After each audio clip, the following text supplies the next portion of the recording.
Support for this podcast comes from Frito-Lay and the 2023 Snack Bracket Championship. The Frito-Lay Snack-It Challenge is underway, and fans are voting on their favorite snacks to crown champion. We're talking about prime-time matchups between the best 64 snacks in the land. Will Ruffles Ridges reign supreme? Can Doritos defend their dynasty? Or will Smart Food use their smarts for a surprise upset? Only you can decide. Get in on all the action for a chance to win up to $1,000 or a year's worth of snacks.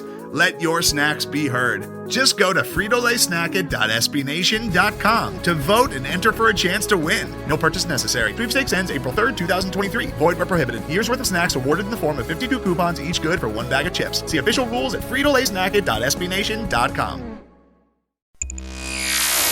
This is the Black Gold Banneret Podcast.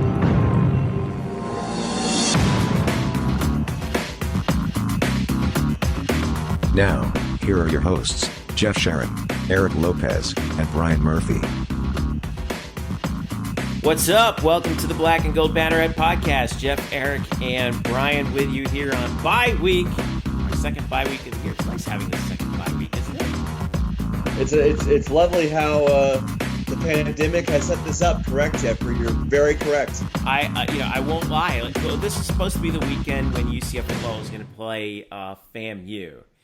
And, well, we all know how that went. But I will say, I like this bye week thing, guys. I think I could get used to it. Well, and for UCF, speaking seriously, 3 games, you have a bye week, 3 more games, you have a bye week, 3 more games, end of the season. It's a nice little... It won't be the end of the season, Murph. We got a bowl game we got to talk about. Yeah. Everybody makes a bowl game, right? Well, we'll see about that. We'll see if we get to a bowl season, if there is one.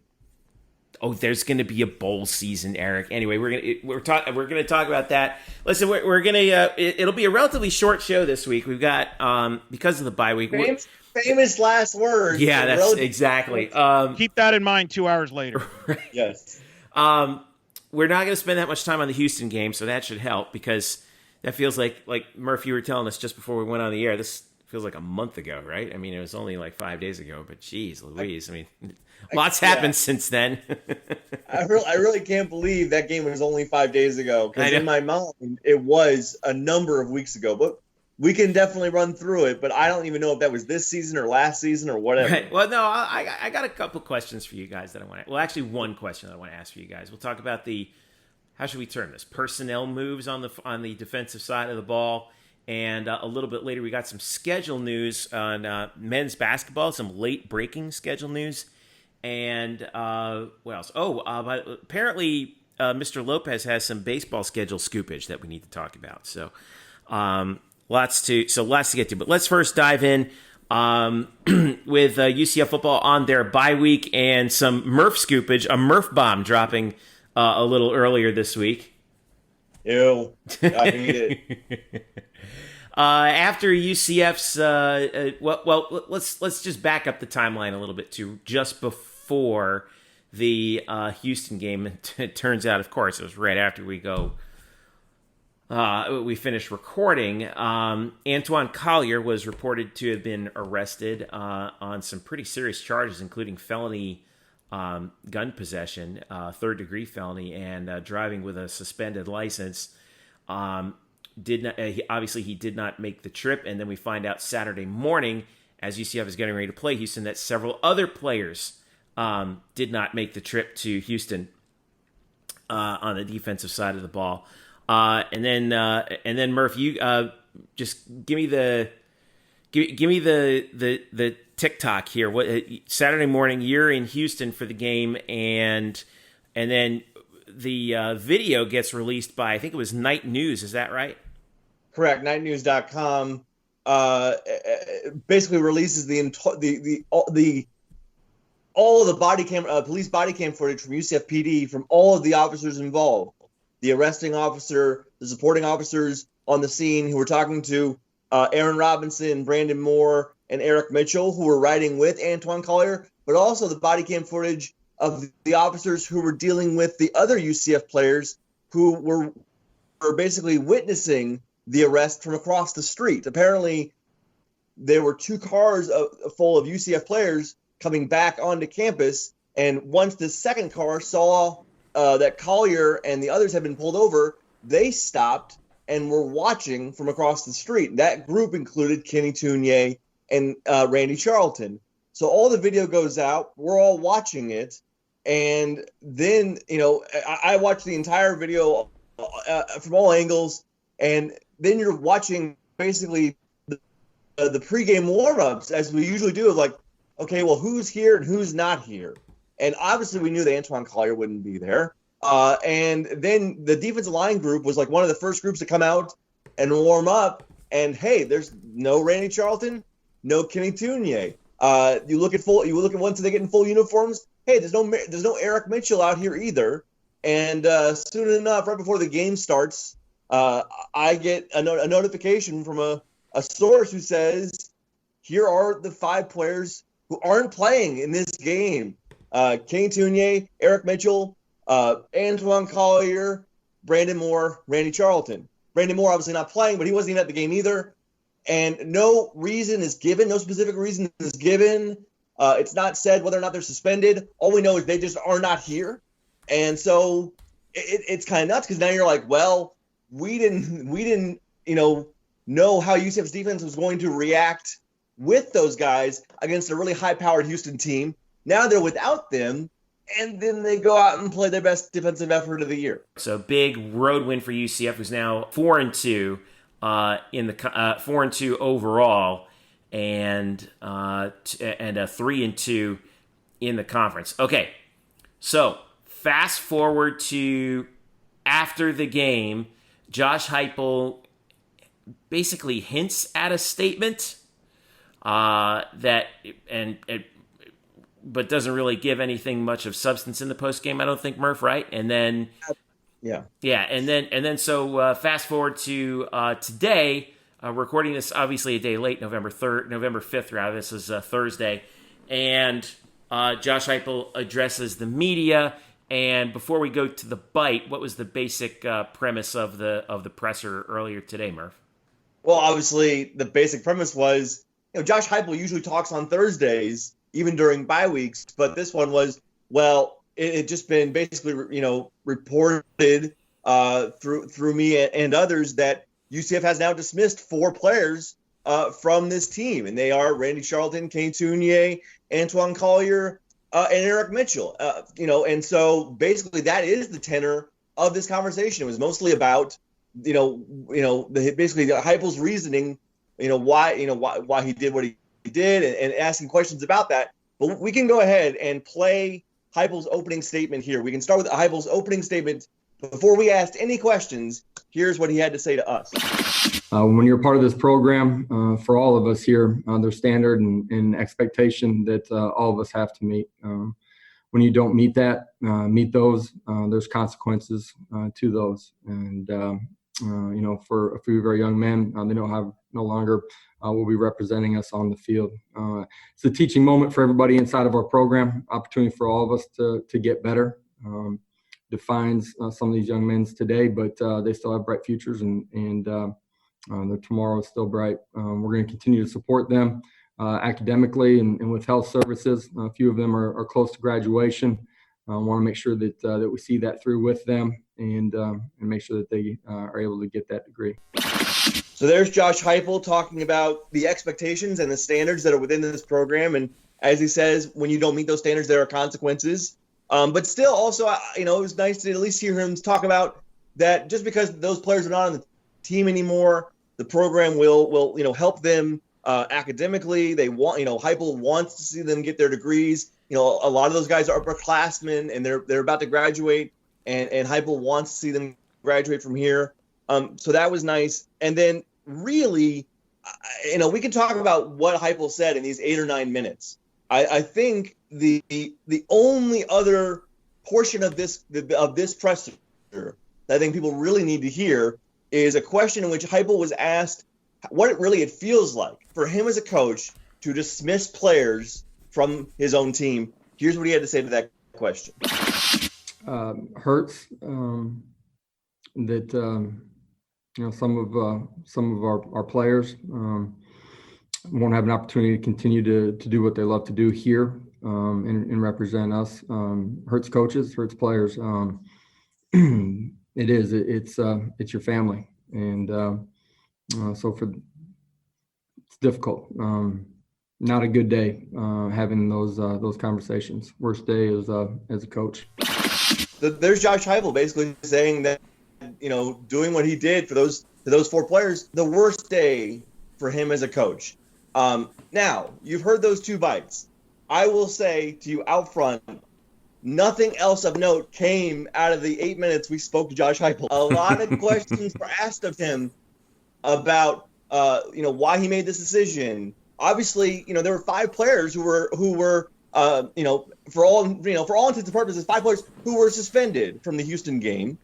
So why is Brandon Moore still on this team, but the other 4 aren't? Is this a matter of previous offenses leading to a dismissal? Is this something else we don't know? Who else did he, confide in and really talk to come to this decision? Did he talk to other coaches, UCF athletics executives, any players on the team or the team leadership council? Any specifics about any of this? We got nowhere with that. Josh Heupel still does not want to mention the players by name. When he released a statement about the dismissal on Wednesday, he did not mention the players then and would only say that some young men are no longer with our program. Really, and so we don't have a lot of new information about why Josh Heupel did what he did and sort of the path he traveled to sort of get here. I will say that if there's one thing that I think is clear, and it's something that I brought up with Eric and Andrew after the game when I was talking from the field or from the stands, and I assumed that the reason those guys weren't here, outside of Collier, obviously because he was arrested and did something illegal, the other guys technically didn't do anything illegal, but I assumed that the reason they didn't travel is because it must have been because of their interactions with police, where there was a lot of shouting, some cursing, just some disrespectful words. And during this press conference today on Thursday, Heupel did basically say, you can just look at the footage. We looked at the footage and made a decision. So certainly the decision to dismiss these players, outside of Collier, obviously, the other ones was fully based off of their actions and interactions with police, full stop. Mm-hmm. Interesting. All right, so here we are, UCF having played well on and obviously I don't want to dismiss the seriousness of this, but as far as we can tell, the only thing that we can really talk about, at least at this point, with any sort of insight, is the football aspects of this. So, well, let me just chime in real quick. Oh yeah, go ahead. I'll add to this 2 things, and I want Murph's thoughts on the second thing. But the first thing is, if the players are not out, regardless, because there's been a lot of back and forth of what the transpired and all that, if the players are not out at 2:30 or 3 in the morning on game night, none of this happens. None of what followed happens. They're probably on the team. They're playing. That's the disappointing part. I think everybody can agree with that. But it wasn't, and again, this might be semantics, but it wasn't game night. It was game week. I misspoke. Game week. On Thursday morning. So they were going to fly out the next day. It was the night before. It was the night before they fly out. Right. On a game week. So you're in theory. I mean, I don't know when was it. Whatever the night was, they could have been doing. Whatever. The point is, I think we all know every coach would want their players not to be out that late on a game week. Right. All right. And so players, as far as where the players were, every one of them, when asked by police, because they were all asked, said that they were at a family function. All right. So now the only other thing I'll add, Murph, you brought up about the video and that being the reasons for the did. And that's probably true. And I'm just speculating here, but I'm going to bring it up only because people have asked me this question. Do you think that possibly there have been other instances where those certain individuals perhaps had had some issues with the team, either team violations or whatever you want to describe it as, that this might have been more of a last straw than a first offense? I know there's no way to prove that. We may never know that. But is that a possibility as well? Because you brought up the question of certain guys that how they dealt with it and how that would judge. But this could also be a factor of, hey, this guy's this is not the first time he's gotten in trouble, especially the seniors. They should know better type of deal. What do you respond to that? Like I said, I sort of asked it rhetorically a couple minutes ago. Maybe that had something to do with it, but we have no idea. It's total speculation, total hypotheticals. Again, but it has to be asked, right? Because again, if you suspended 5 players from the Houston game, and I know they may not have been technically suspended, but it is what it is. If they didn't travel, if 5 players didn't travel, why are 4 of the players gone and 1 of them is still on the team? Obviously, there's a difference there. And obviously that question was asked, and we did not get an answer. Again, he did not want to go into specifics about that. And so we don't know. We don't know. And for what it's worth, guys, because obviously, for the seniors, everyone gets an extra year, right? Because of the pandemic. If you're a senior, you can still come back and play an extra year.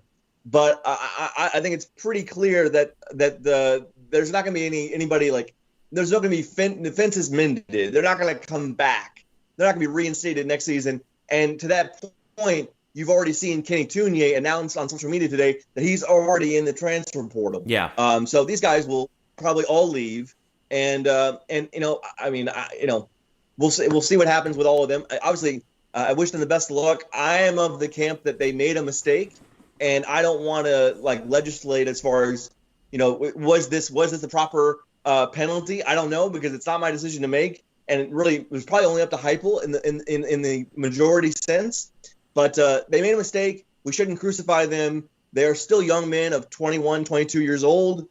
They have a long, long life ahead of them. And, you can still see them being very successful, productive members of society. I just feel like I have to say that because I feel like when this sort of thing happens, people get an image of someone off of one episode in life, and then that's who they are. But that's just not fair. Right. Amen to that. Preach. No, right? good Amen point. to that. I agree with that. Yeah. But Jeffrey, the amazing thing is they played their best defensive game of the year without them. And right. I think that speaks a lot about this group.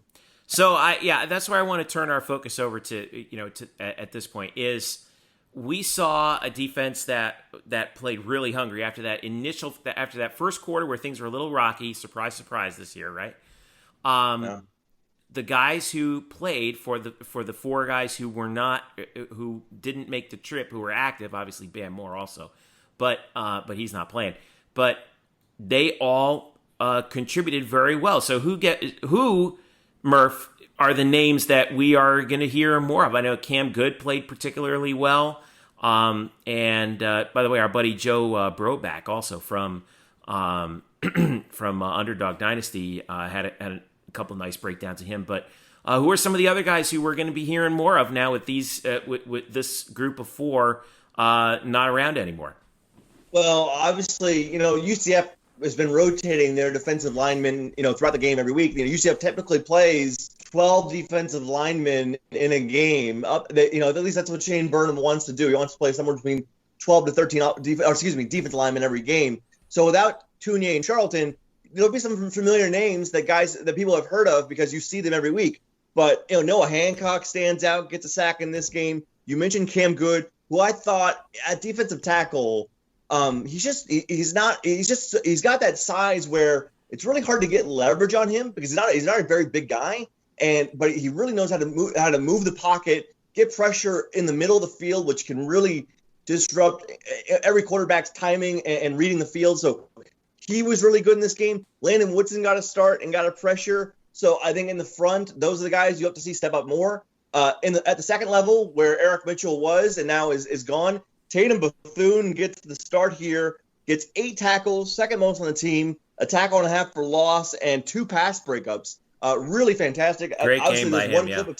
There's one clip of Tatum Bethune making the rounds where Houston throws out a screen pass into the flat. It wasn't really a screen pass, but they throw a pass into the flat, and Bethune just goes between three blockers and just darts in between them on his way to making a TFL.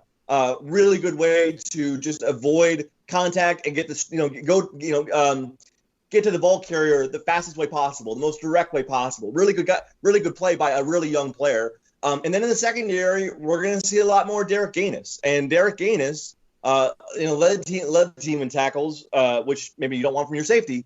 But He's a guy that you saw get the interception, his first of his career against Tulane. He will now be, for all intents and purposes, starting in Collier's place for the rest of the year beside Richie Grant. And it just so happens that Devad Wilson is here. He has been freed from at long last. At long last. Welcome aboard, Devad. And not a second too soon. He, obviously a lot of pub around him, transferring in from Georgia, another underclassman, and got in really because there was a play. I forget what quarter it is, but Aaron Robinson got banged up for a play near UCF's goal line, and they brought Devad in for that one play. And then really from there, for really most of the second half of that game, he was on the field in basically, the five, or, either as the nickelback or in dime packages. Had a really nice pass breakup along the sidelines to force a punt on a third down pass breakup. He is going to be huge for that secondary. Obviously, you've got the young freshman corners outside. But Devad Wilson, who does have some experience at the SEC level, no less, is going to play a lot of football. Looked pretty good in this game for his first time really playing football in quite a while. Yeah, so... Well, that was good to see. I know that was a lot of us were really nervous heading into that game, thinking, "Oh man, this is Houston's got a good offense." More specifically, you were worried. Well, yeah, I'm worried. I'm worried all the time. What did I say all week? We talked about how crazy it is that this game had an over/under of 82, the largest over/under in 2 years, basically in college football. I hope nobody had the over. We all were worried. But you know who was one guy that wasn't worried, guys? We should have knew all along, apparently. You? No, not me. Not at all. No way. I was just like you guys. I didn't think so either. But Dillon Gabriel knew, and as he mentioned after the game in Houston, he was never concerned about the defense. He knew that the guys would step up. I wasn't necessarily concerned. I was just more excited for the opportunity for the guys to step up. That might be a opportunity. Obviously it was, disappointing for those guys, but a huge opportunity for the young guys to come in, step in, and go make plays. So, I try to look at all the positives. It was such a blessing for those guys to come in, be able to play, and then, obviously show out what they did, only allowing the offense, Houston's offense, to 14 points. I gave up, one of the 7. So, they played a hell of a game. That was Dillon Gabriel after the Houston game there. Murph, what'd you think? I thought that was the thing that was impressive to me in the reaction of the players. They felt bad for the guys that weren't there, but there wasn't a sense of, oh man, we're kind of what's going. There was no. I thought they rallied around that and played a really solid game. And I thought you heard Dillon mention that they were confident in the guys that step up. And sometimes it takes situations like this where guys like, hey, this is my opportunity to shine, and you've learned some things from these guys. Absolutely. And, we've talked about, because of even before the season, with the opt-outs, UCF's defense was kind of thin already. And now, not only are they losing more players, they're losing starters. They're losing guys who have started games for multiple seasons. And yet, even despite that, not only do they play well, but this has long-term impacts too. This is confidence building for games and weeks and seasons down the road, that these guys could go on the road against a team that, to be frank, guys, I don't think UCF has beaten a team of this quality on the road since, you could argue, Memphis in 2018. And for them to play so well defensively, basically, against an offense that averages 37 points a game, they give up 14 or 12. So really fantastic job. And I think the players, to your point, Eric, it hurt them to not have the guys, that they've always been playing alongside. It hurt them not to have them out there. I think they do feel bad for them in the situation that they are in, but you have no choice, right? It's always next man up. Right. You hear that in sports and in football since you're in Pee Wee ball. And so I think there was never any doubt in these guys, Dillon, or any like Richie Grant or anybody else who practices with these guys, see them on the practice field 3-4 times a week, to know they could come in here and step it up and the moment wouldn't be too big for them. And I don't think you saw that all game long. I don't think you saw one time where you go, wow, I really wish we had so-and-so at that spot instead of this guy. All of those guys acquitted themselves really well, as if they'd been playing for multiple seasons.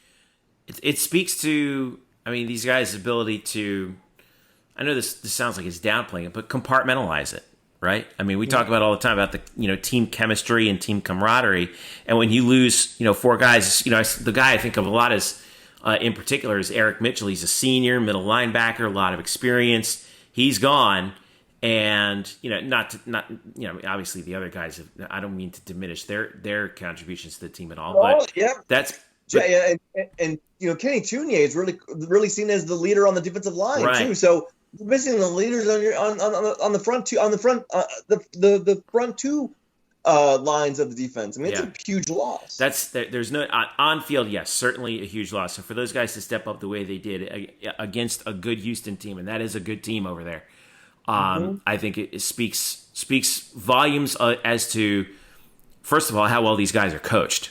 I think that there's no doubt about that. And secondly, obviously how motivated they were. And so those guys deserve a ton of credit for that. Now, here's the question that I have as we get ready for as we're in the bye week. And this is my question just to the two of you. What's the thing that, in your opinion, UCF needs to work on the most during the bye week that you want to see in these last 3 games against Temple, home Cincinnati, and at South Florida? Murph, I'll start with you. Just creating more pressure.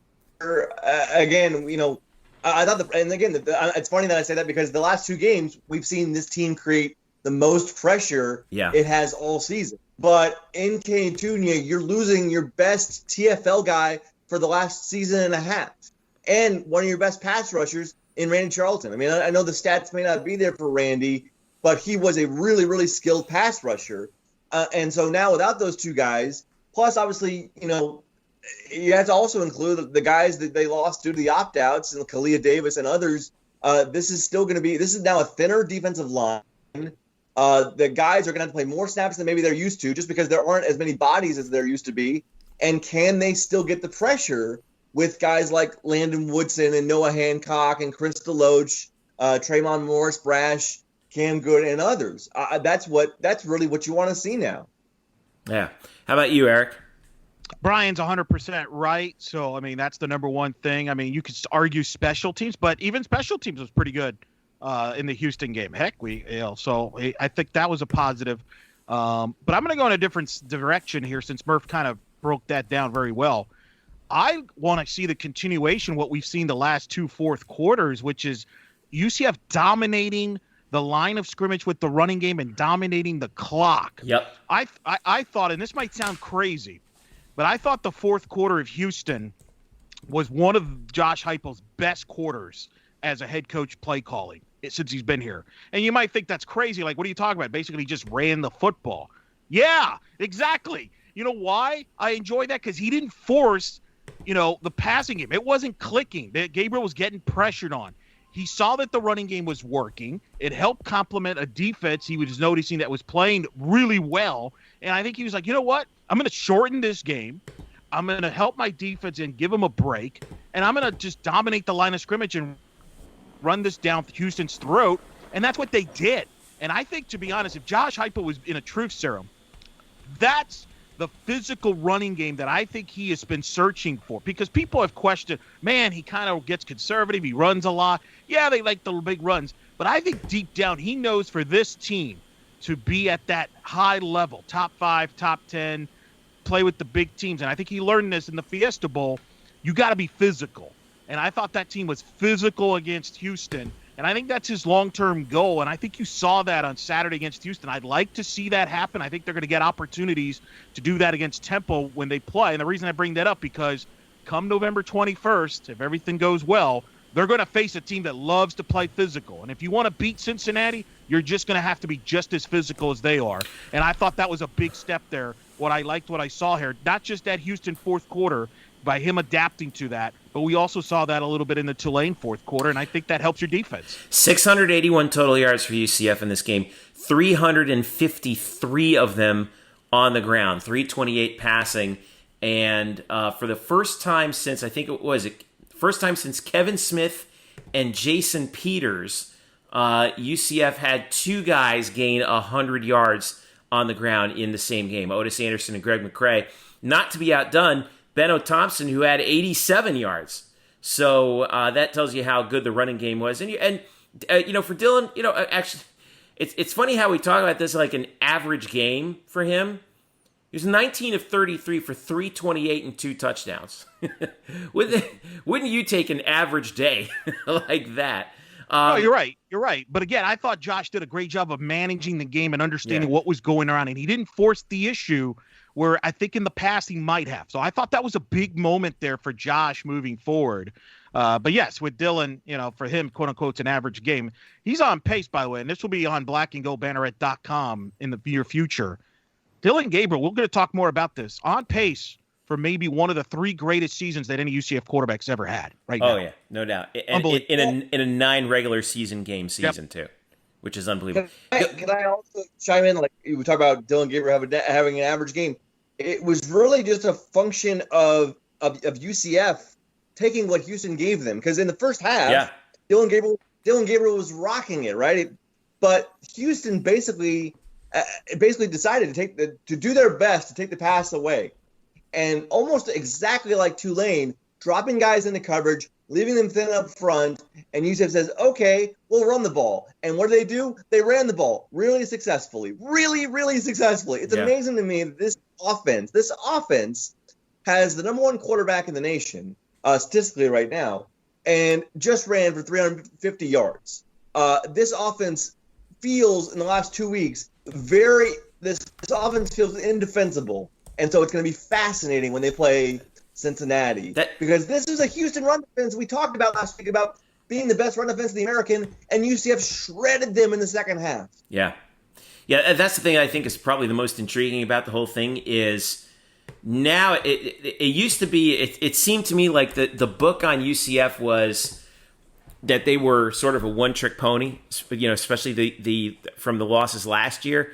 Now it's getting to a point where it's pick your poison, and that's what's scary. 10th best rushing offense in the country, number 1 passing offense in the country, tied for 6th in scoring offense.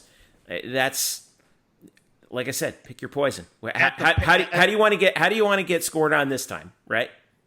At the pace they're going, and it's going to be written. I wrote about this for this article. It's going to come out on blackandgoldbanneret.com. They're on pace to be probably top 2 UCF offense of all time. You could make the argument they're on the pace to be number 1. There's another offense that I give the edge to. You'll have to read and find out who that is on blackandgoldbanneret.com. Looking forward to that. All right. Let's take a quick breather. When we get back, we'll talk. I have one question for you guys on football. And then we'll talk about men's basketball and baseball and some schedule news coming out when we return. Don't go away. This is the Black and Gold Banneret Podcast. Today's episode is brought to you by Cars.com.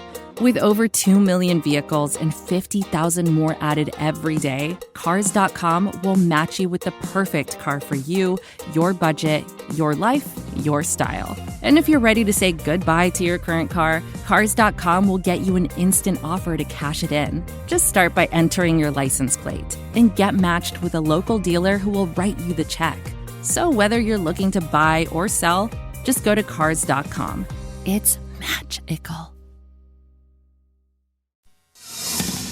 Welcome back to the show. Jeff, Eric, and Brian. Follow us at UCF_Banneret, Facebook.com/Black and Gold Banneret, and of course, blackandgoldbanneret.com. We are SB Nation's home for your UCF Knights, who, as we just wrap up football for this week during this bye week, I know what you're going to say, Lopez, but I'm going to say it anyway. All right? UCF does still have an outside shot of getting to the American Athletic Conference championship game. Now, it is going to take a series of dominoes to fall, and probably one domino not to fall. But it is at least possible. UCF stands at 3-2 in the conference, 4-2 overall. They're tied in the loss column with Memphis, who's 2-2. Who obviously Memphis has the tiebreaker over UCF right now. And then, of course, UCF is still trailing Tulsa, who is still 3-0 in conference and 3-1 overall. Tulsa's tied for Cincinnati at first at 3-0. SMU's 3-1, Houston's 2-1. UCF has the tiebreaker over them. All right, so is there a path for UCF to get to the conference championship game? Well, it looks as though it would probably require Tulsa winning out, and then UCF getting the victory over Cincinnati 2 weeks from now, and then hoping Cincinnati loses again. They actually just had that game with Tulsa postponed, I think, to the tail end of the season. Is that right? December 5th, Eric? For now, and I say that for now because on Thursday, Tulsa's game against Navy that was supposed to be played this Saturday also got postponed because Navy has a case with COVID. And this is the thing. The reason why I don't like these projections, dear, in a year like this. You don't like projections, Mr. All I Do Is Write Projections? But I'm talking about like trying to fit this year in particular. In a normal year, I would say yes. I'm not sure how many of these games we're going to get in because, there's going to be a question whether this Tulsa Navy game gets made up or not. And that's a significant factor in that. Now, I think there's a way they can do it. I'll be curious if they decide to move the Cincinnati-Tulsa game, which is, I believe, scheduled for December 5th. They could move that to December 12th and try to sneak in Tulsa-Navy on December 5th. They cannot do it on December 12th because that's when Navy is scheduled to play Army. So you got to get how many, and remember, there's still a Memphis-Houston game that's going to get made up in December. Yep. My concern is, and let's be real here, COVID is up. It's up. It ain't going away. Yeah, we're all having a spike right now. In fact, we are actually seeing the worst days in the United States right now. So all of you people that thought it was going to disappear magically after an election, it's not. So I have serious questions. Number one, how are we going to have a bowl season with this going on? But number two, can we finish this? The Pac-12, as we were recording, just canceled Cal versus Washington State. I believe, Murph, they're playing. Or Washington. It's one of the Washington schools. You could correct me on this, Murph. You're Mr. Pac-12. Just because he grew up in California doesn't necessarily mean he's a Pac-12 guy. But anyway, he's been at like 1,000 Pac-12 tournaments. I think he's earned the right to call himself, if he wants, Mr. Pac-12. It's Washington, by the way. It's Washington. And there's some serious questions whether the Cal-Arizona State game could even get played next week. So, and the Big Ten has lost games. We've seen what happened with Wisconsin. So it's going to be interesting how the American handles all this because eventually they might run out of room and they may have to actually learn, the full details of the tiebreaker. Now, that being all said, I don't necessarily agree with you that Tulsa has to go undefeated. And, I mean, that's the simplest one. Right. Where Tulsa goes undefeated. That means Cincinnati loses to them. UCF would then beat Cincinnati. And you lose to Cincinnati loses to both Tulsa and UCF. Right. Those would be the biggest dominoes to fall to get UCF to basically what I'm saying is that if UCF gets the conference championship game, chances are it would have to be a situation where they end up playing Tulsa again in Tulsa. That's what I'm saying. That's the simplest version. I think there's another version could be where Cincinnati beats Tulsa. And then Tulsa drops a couple other games like SMU and others, and then SMU drop. But that's a lot more complicated to your point. So I think the simplest one is that. Whether that happens or not, I'm very skeptical because I think Cincinnati is legit. Top 10 defense. Ritter's playing at a high level. I don't know if Tulsa could beat Cincinnati, but you've circled. Now, the first thing is we're burying the lead here. UCF has to win out. Yeah. Otherwise, you could forget it. And then we got to see if all these games get played in that scenario. But I'll tell you something, Murph, I know you're shocked by this, but Mike Oresko was on with, you know who, right? Mr. Paul Feinbaum show. Shocking. On Wednesday. How did we miss this? And let's just say he is very adamant that Cincinnati is definitely a playoff contender. And if they get all their games in, he thinks they should be in the playoff. Now, whether that happens or not, who knows? But I will say this. There has been a lot of Cincinnati talk from the media on a positive level as far as the playoffs concerned. And if the Pac-12 champion is not undefeated, and I think as long as Clemson or Notre Dame beat each other up twice, I think there's a chance Cincinnati could be the representative of the playoff for the American. And I think that's what Mike Oresko wants to happen. Well, which is of course. ironic because I think the irony is UCF could spoil all that. I know. It's all full circle. Keep throwing that rat poison at Cincinnati, everybody. Keep telling them how great they are. Right now, they're actually number 6 in the AP, by the way, behind Georgia. Yeah, behind one-loss Georgia, by the way, Notre Dame, Ohio State, Alabama, and Clemson. They have 4 undefeated teams ahead of them. So it's still an uphill. See, Cincinnati, now you're dealing with the same thing that we were dealing with in 2017. You're undefeated, surrounded by teams with losses. But they're actually in a better position. They are. Than UCF was. They got a boost because of the early season. Yes. Because of the early season, not having the Big Ten in there, and then they kept them in there. Well, and they've dominated on both sides of the ball. Like, they have dominated SMU, and they've dominated Memphis. Memphis to 10 points. They handed Memphis. Murph, they took Memphis out behind the woodshed, man. That was really something. Right, and Murph, you saw Memphis up close. They shut that offense down to 10 points. I think Cincinnati's really legit, and I know I don't see them losing to Tulsa. I think maybe UCF, but I'm not even sure UCF can beat them. I think if UCF improves in certain areas, they can beat them for sure. But remember, that game's going to be in the bounce house, but it's not going to be the bounce house of 2018 where it was packed and it was maybe the loudest I've ever heard that stadium ever. I mean, I don't know if you guys want to argue that. Maybe BC 2011, South Florida 2017, but I was loud. That's not going to be the case this year. There's going to be limited attendance. Cincinnati, to me, they're the clear favorite, and that's why I think UCF's going to have Tulsa lose a bunch of games, and I just don't see Cincinnati losing multiple times, but I could be wrong. What's your thoughts on that? I want to be very clear. Uh-oh. I don't care about this discussion at all. Okay. Thank you. One bit. Okay. I do. I'll jump in. All right. Here is Cincinnati's here's Cincinnati's remaining schedule. All right. And this is interesting. This week against Houston on ABC at home, 3:30 p.m. ABC, you say. Right. Sean McDonough and Todd Blackledge, for crying out loud. Hello. Friday night, so relatively short week, home for ECU on ESPN2. Then it gets a little hairy, all right? Saturday at November 21st at UCF, Saturday, November 28th at Temple, Saturday, December 5th, for right now, like you said, Eric, at Tulsa. So they're finishing up with 3 road games. They've only played one true road game this season, which was at SMU. Of course, they bombed SMU 42-13. But, you play 3 straight games on the road. That's not easy for anybody. I guess this is where you would say, Eric, right?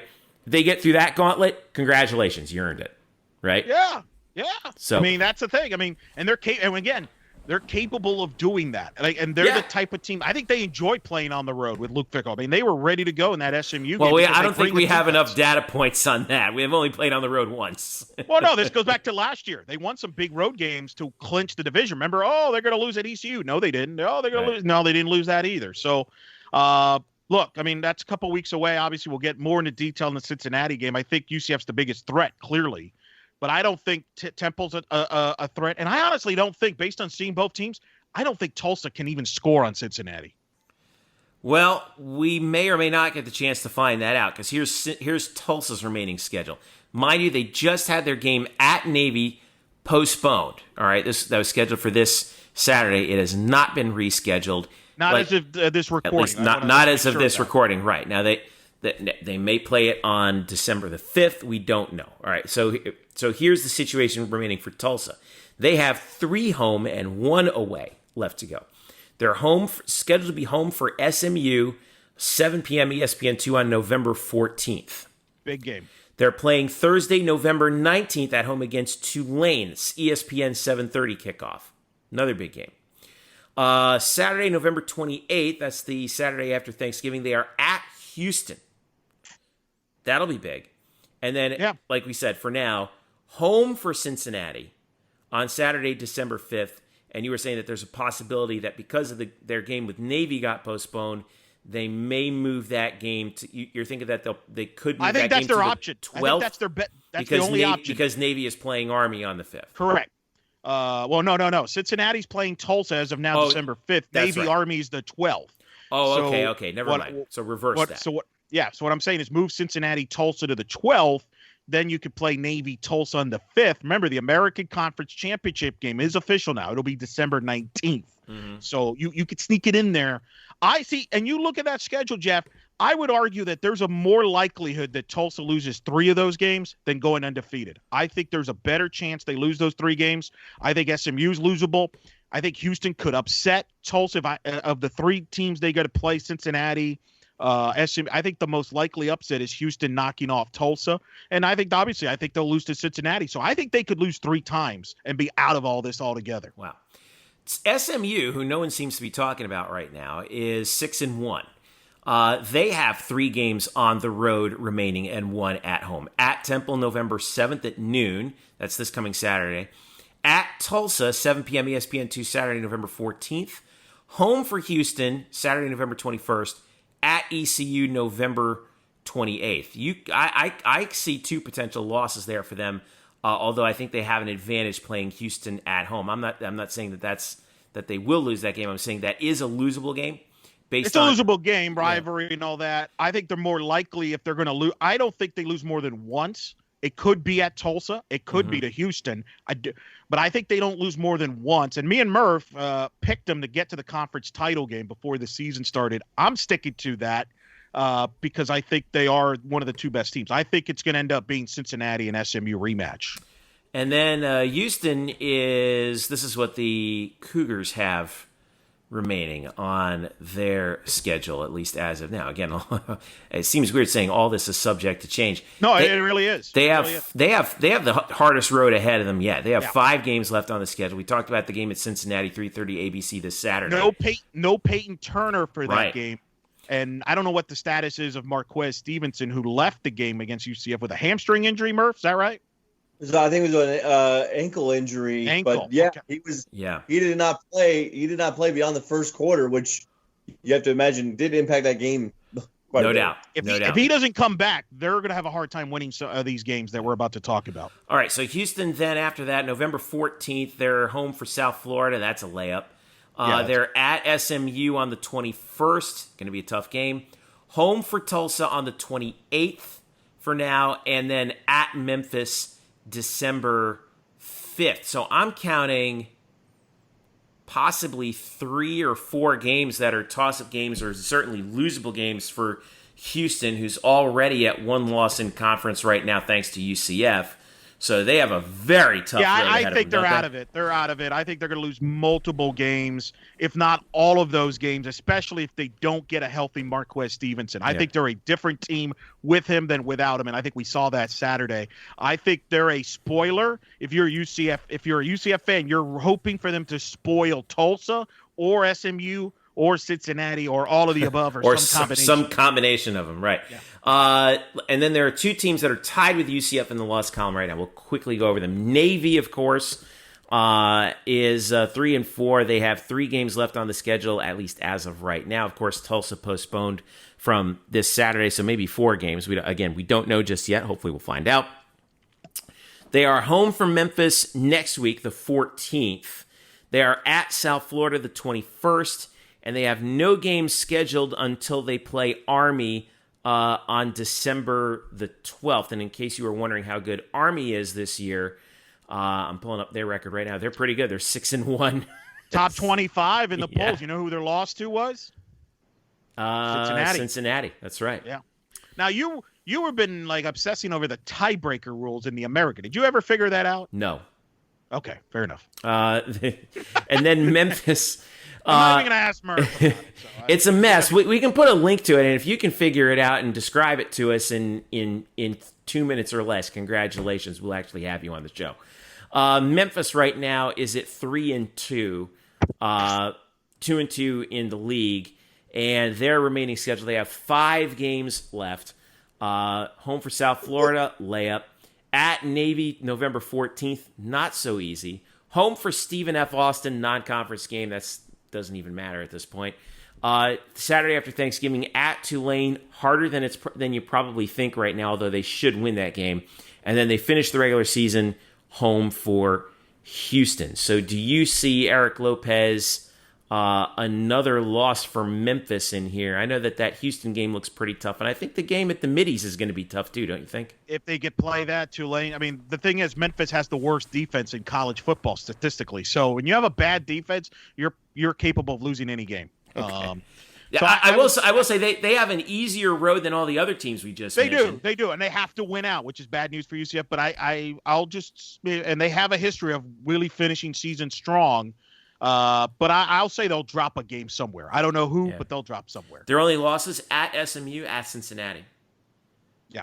And, of course, nearly the loss to UCF, but we know how that went. Well, that's the problem. I mean, UCF has a lot of, tiebreaker-wise, really has a lot of bad advantages here, and that's what's going to hurt them. And, this could come down to rankings, too. And, Cincinnati, SMU will probably still be ranked higher at the end of the year if both teams kind of take care of business. Even if Cincinnati drops a game, they're not going to fall out of the top 20 in the polls or even in the playoff poll, which is probably how this is going to get decided. If there's a reason to have it decided by the polls. Where's John King? I know he's a little busy right now. We could have him figure this out. Yeah, he's sitting in front of he's standing in front of the magic board describing what's going on in Bucks County right now. I'm pretty sure. So the games in the American this week, we got a couple good ones. Obviously, the Houston-Cincinnati game is probably the crown jewel of that. Should be good weather in Nippert Stadium too. 3:30 ABC if you want to catch that one. For all the rest of the games, by the way, all you new ESPN Plus customers, you can watch those games. They're all at noon on ESPN Plus. SMU versus Temple, South Florida at Memphis, and Tulane at East Carolina. If you want to keep an eye on SMU and what they do up in Philly, you'll have your chance to do that. Shane Bichelle and company making the trip to play the Owls. Go ahead. I'd like to chime in here as we wind down this conversation. Okay. We're having this conversation like 3 weeks too early. It is the bye week. I mean, I'm trying to fill here. No, Jeff, it's a short show. Why are you trying to fill? Yeah, fair point. Show. No, we're doing good. We're doing it. Listen, all right, let's get to the things we said we would talk about. If UCF doesn't win out, none of this matters. Right. So Murph's right about that. No, he's right. Murph, and in Jeff's defense, Murph, he was buying you time, so you finished up this article that's on blackandgoldbanneret.com. So right big now, news that came out Thursday night. Right now. And probably inadvertently spilled by one Bruce Pearl, head coach of the Auburn Tigers. Murph, with a Murph bomb today. Absolutely not. Absolutely not. This might be more of a Bruce Pearl bomb. I don't know what would be the proper word to use with Pearl. I don't know, but Pearl's. Well, Pearl told the Opelika Auburn News earlier today, while going over his team's schedule for the early part of the season prior to when the SEC announces their conference schedule, which will be coming out tomorrow for basketball. He said that that Auburn will play UCF in Orlando. Following their opening weekend, they're going to be playing in a tournament in Fort Myers, and then on the way back, basically hitting UCF in Orlando before heading back home to Auburn. So Murph, big opportunity for Johnny Dawkins and company, and another addition to the home schedule, huh? It's another big name program, being added to the non-conference slate that already contained Oklahoma on November 28th, and now you've got probably Auburn on the next week of into probably in early December, if not late November. Well, definitely early December, and then Florida State on December 19th, and then the Michigan Wolverines. That's quite a four. UCF has now got its hands into four of the power conferences in basketball. Mm-hmm. It's a good get. I will say, Auburn, for those who don't follow college basketball really closely, has been very, very, very, very good the last few years under Bruce Pearl. They reached the Final Four in 2019, won the SEC tournament last year, or not last year, but in 2019 as well. They were 25-6 last year.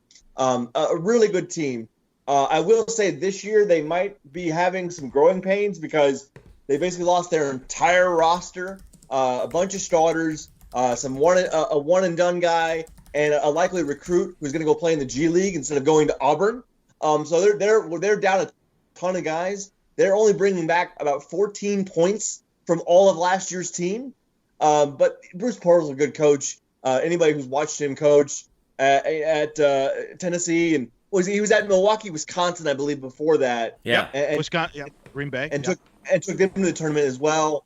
And I will say, if there's one guy you want to watch on Auburn, they have a one and done kid named Sharif Cooper, a 6-foot guard out of Georgia who has a lot of, like I said, a one-and-done possibility around him. Otherwise, it's going to be Auburn trying to develop a lot of reserves from last year.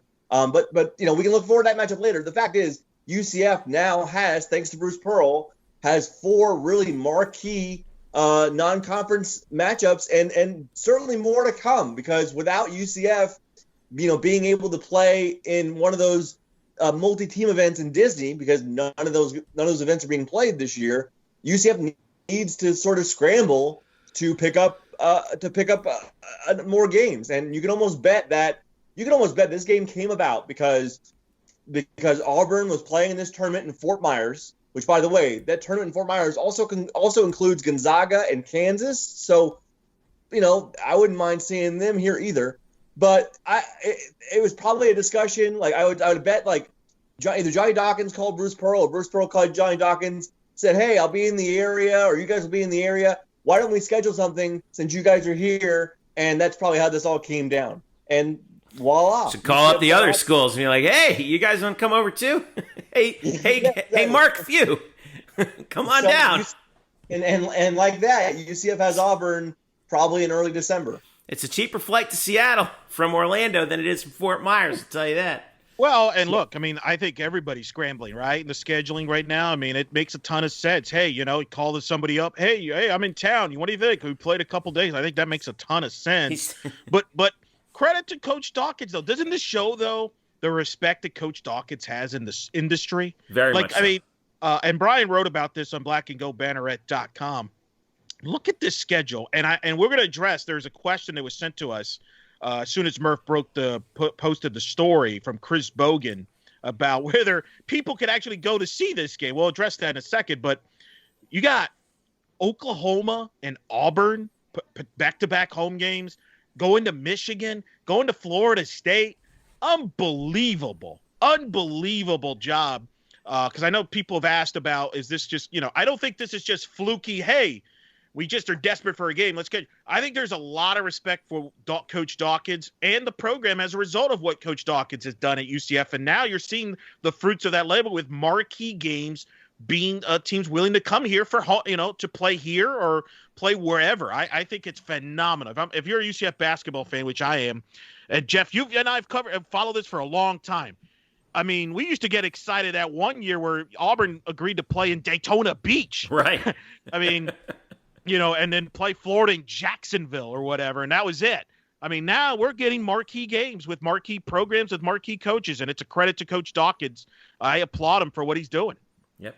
So that's now, but let me address Chris Bogan, Murph, UCF, and Jeff asked this question, which we don't have an answer, but he did ask this question, so I think it's fair that we bring this up. Basically, will fans be even able to watch these games against Oklahoma and Auburn in person? And I think the answer officially is we don't know. Obviously, I don't think that many people we don't know. But we don't know. But if we had to guess, Murph, at best, limited, right? Oh, absolutely limited. Yeah. Absolutely limited.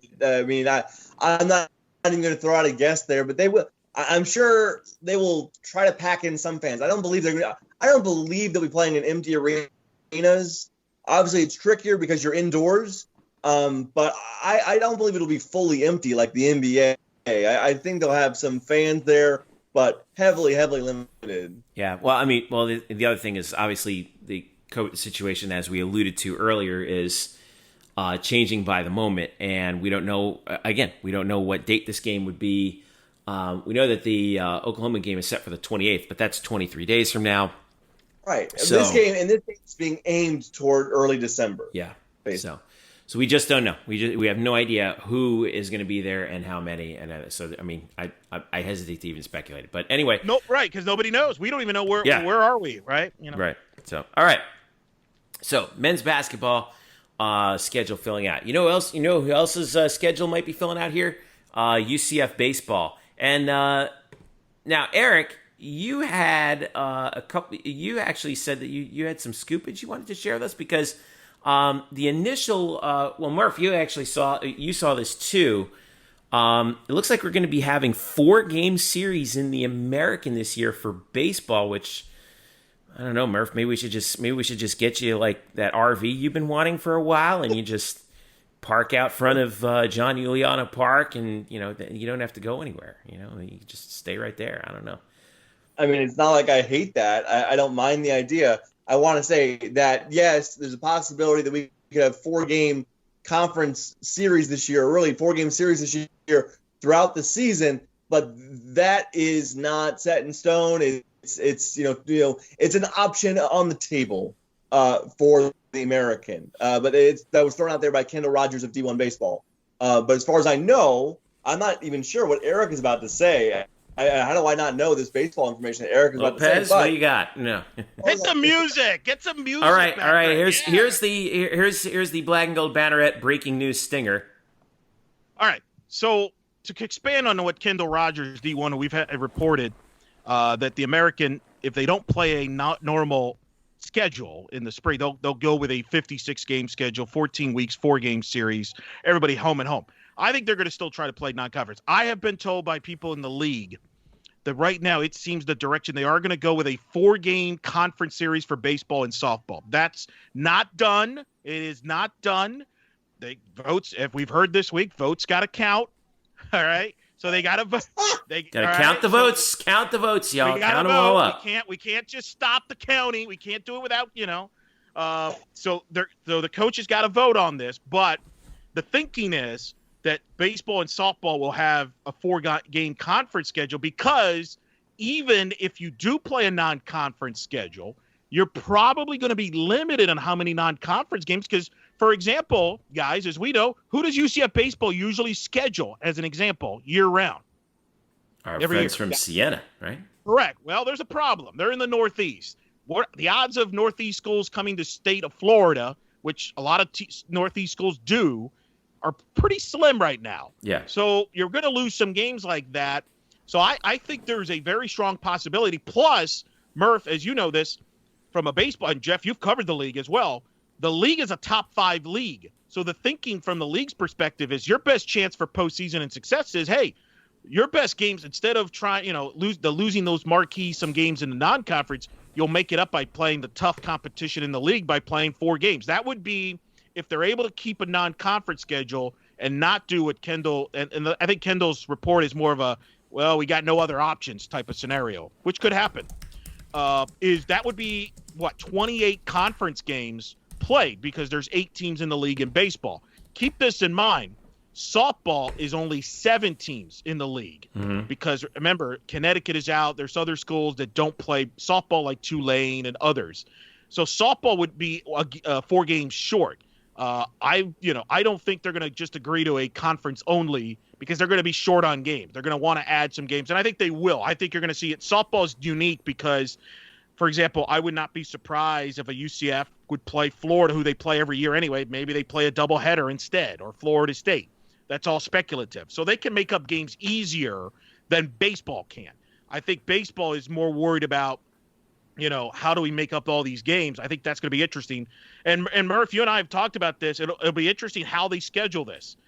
Is it a Thursday to Sunday schedule, or will they do a Friday, Saturday, Sunday with a doubleheader mixed in? We don't know that yet either, because the coaches have to figure that out. Softball, I think, if they go to 4-game series, will be a single game with a doubleheader in between somewhere there. I think and I think baseball may consider doing the same thing, which we saw in person last year, Murph, with Lovelady there against Siena and then against CSUN. Yeah, and we've seen scheduled doubleheaders on Saturdays, and those seem to work. I would think that if between those two scenarios of is it Thursday through Sunday or Friday through Sunday with a doubleheader in between, I think the latter is more likely, definitely, because both teams have experience with that. So we'll see what happens from the baseball softball scheduling standpoint of Kendall Rogers. Let me add a couple of notes, because there's other notes I have from the league with other sports. Okay. I've also been told that right now volleyball and soccer for the league is looking at a late January start. We're talking January 22nd time frame there. Obviously, again, I want to emphasize this. Subject to change, as we have just emphasized on this show. The one thing we've gotten right on this show is there's a lot of uncertainty out there. We're seeing that with football. We're seeing that with basketball. But I've heard late January, volleyball is going to be limited travel where they're going to play at a certain location twice instead of home and homes. Soccer is going to be staying pretty normal. We kind of have an idea of that, but late January start is the target for the league they're hoping for, and then obviously go through April, which means good luck to everybody there this spring when all the sports are going on. The other thing is there's talk within the league that the indoor track season might get scrapped so they could fit in cross country with the outdoor season in track. That's the other thing they're kind of also possibly going in that direction. It's kind of a bummer though, because the American is pretty good in the indoor track season. Yeah, but it surprises we'll me a go little right bit. to the outdoor track though. That's right. Like you're saying, No, hopefully we'll get those meets off. From what I'm told, they can't fit all three in. I mean, and that was a question we brought up, Jeff. Can you get cross country, indoor, and outdoor? I don't think they can. And remember this about the league, even though UCF's not involved in this, there's other sports. They're also like swimming. They host swimming championships where they're not going to do they're going to actually do social distancing, which means it's going to be a lengthier process because you're not going to have like 6 swimmers swimming at the same time because it's just so it's going to be a lot less. So they've been figuring that out. They also have lacrosse. So that's why I don't think we're going to get a clear answer officially on what's the baseball, softball schedules will look like possibly till mid to late December, maybe even January. Yeah. All right. Well, at least we have some working days that we'll be keeping an eye on. Once they go official, we'll definitely let you know. But excellent job, you guys, on the scoopage. And Eric with some insight. Wow. That's what we all came here for. As a softball guy, I keep counting down the days. Murph, we hear Murph obviously bummed out, no baseball. Trust me, Murph, I'm just as bummed out as well with no softball and baseball. I'm just counting. I'm hoping. Fine. Look, we got plenty of football to watch, including some good American Athletic Conference football this weekend. We'll be fine. We'll be all right. Everything's good. All right. Let's go ahead and wrap this thing up here. Don't forget to follow us at UCF_Banneret, Facebook.com/Black and Gold Banneret, and of course, blackandgoldbanneret.com. It is the bye week. We got a couple things coming out that you're going to want to definitely keep an eye out for. Things that we've had in our back pockets for a while that we're going to be sending out, including some historical stuff. In particular, Elo, you've got a piece that I think you got set ready to go for, or actually you helped Andrew Glukov out with the all FBS team for UCF. Is that right? Yeah. This is the 25th season of UCF football as an FBS member.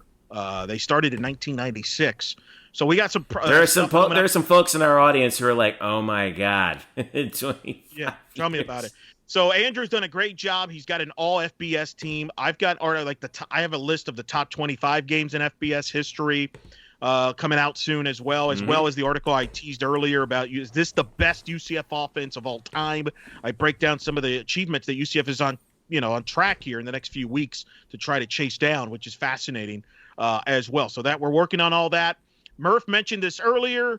Obviously, Andrew will have post-game reactions. He does his knee-jerk reaction articles, and we'll have some video after each game as well. That we got a lot of positive feedback about that after the Houston game. This I'm very excited about. This is new, and we're going to start doing this after every. And it's you guys doing it, right? It's Andrew and Brian and Eric doing this. This is great. Murph will make some cameos. Probably not the Temple game because it's a freaking 7:30 kickoff time for crying out loud.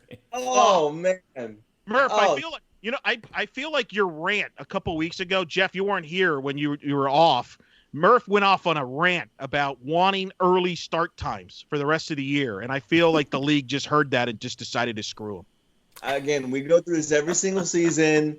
I know the fans like the night games because it's just it gives them more time and they get home in a fine hour too. For people like us, and I'm going to obviously mention some first world like elitist journalistic first world problems. I get it. I am sick of getting home at 2 a.m. after these 4-hour games and then a presser and then doing work in the press box. It stinks. Like Jay Sherman at the old Critics show. It stinks. I hate it. Why can't we just start at noon? So in other words, Murph probably won't join us for the Temple post game. That I'm probably going to call nightcap because that's literally going to be a nightcap on that episode. Well, remember we did the night shift. Yeah. Right. So let's stick with that, and we'll get together and we'll we'll polish that off for you guys so you can actually make it go. I feel really though good. if I call it nightcap, that might encourage Murph to come on because of obviously Yeah. the reference. Well, Yeah, right. I was just about to say, I remember the night shift. I think I was on the night shift once, and I was drinking just on the night shift. It was great. I was drinking straight out of the bottle. It was fantastic. Right there on video. Well, if you want to go back and relive that or some of our other great moments on video, you can follow us at blackandgoldbanneret.com, where you can get all the latest UCF news from around the world of UCF sports. We are, of course, part of SB Nation. Thanks again to everybody for all their contributions throughout this bye week. Thanks again to you guys. Excellent show. Thanks again to you, the listener, for downloading and listening to our show. If you don't already, please subscribe to us wherever you get your podcasts. And if you do already subscribe to us, make sure you leave a comment or rating and tell a friend about our show, because we'd love to hear from you. And like I said, we want to keep the gospel of UCF sports to all who will listen. So for Brian Murphy and Eric Lopez, I'm Jeff Sharon saying thanks for listening. This has been the Black Gold Banneret Podcast. We will catch you next week. Enjoy the bye week, everybody.